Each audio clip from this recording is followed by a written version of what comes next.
কঁঠালৰ মুচিৰ তৰকাৰীখন চাওঁ আহকচোন।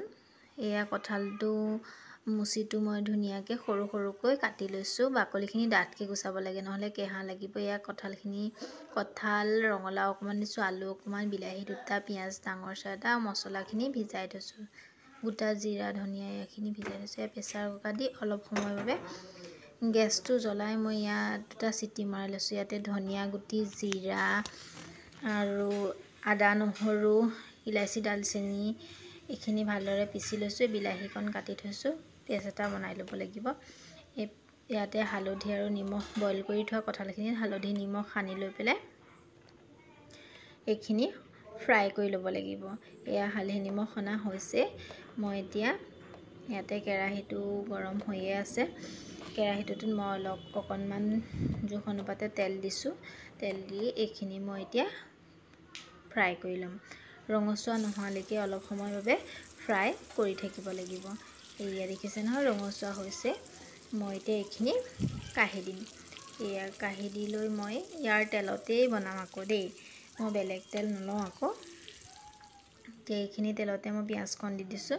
পিঁয়াজকণ ৰঙচুৱা নোহোৱালৈকে এইখিনি মই অকণমান সময়ৰ বাবে ভাজি থাকিম। তাৰ পাছতে মই ইয়াতে বটি থোৱা জিৰা, ধনিয়া গুটি এইখিনি বটি থৈছিলোঁ যে, আদা নহৰু সকলোখিনি ইয়াতে দি কেঁচা গোন্ধটো নোযোৱালৈকে অলপ সময়ৰ বাবে এইখিনি ভাজি থাকিব লাগিব। এইখিনি ভাজি ইয়াত দেখিছে নহয়, ইয়াতে মই বিলাহী পেষ্ট বনাই লৈছিলোঁ, কাটি থোৱা বিলাহীটো দুটা, এয়া পেষ্টখিনি ইয়াতে দি দিলোঁ। দি লৈ পেলাই ইয়াতে মই এতিয়া এইখিনি ধুনীয়াকৈ ইয়াৰ পৰা তেল নোলোৱালৈকে মই অলপ সময়ৰ বাবে ভাজি থাকিম।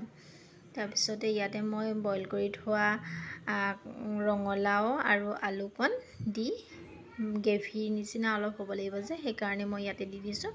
দি ইয়াতে মই কঁঠালখিনি ভাজি থৈছিলোঁ যে মুচিটো, সেইখিনি মই ইয়াতে ঢালি দিছোঁ। ঢালি দি অলপ সময়ৰ বাবে এইখিনি ভাজি থাকিব লাগিব। ইয়াৰ পৰা যেতিয়াই ইয়াৰ তেলটো এৰিব তেতিয়াই মই ইয়াতে অলপ গৰম পানী কৰি থৈছিলোঁ, নিমখ অকণমান দি দিছোঁ। মানে আপোনালোকে জোখ অনুপাতে দিব আৰু সেইখিনি তেল এৰিছে। মই গৰম পানীখিনি দি অলপ সময়ৰ বাবে এইখিনি উতলিবলৈ দিছোঁ। তাৰ পাছতে এইখিনি লাহেকৈ লৰাব লাগিব, নহ'লে ভাগি যাব।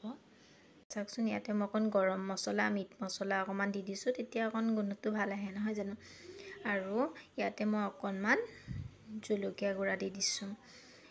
জলকীয়া গুড়া আপোনালোকে আগতেও দিব পাৰে, মই বাৰু পিছতে দিছোঁ, ল'ৰা ছোৱালী সৰু আছে কাৰণে। মোৰ এয়া কঁঠালৰ মুচিৰ আঞ্জাখন মোৰ ৰেডি হৈ গ'ল।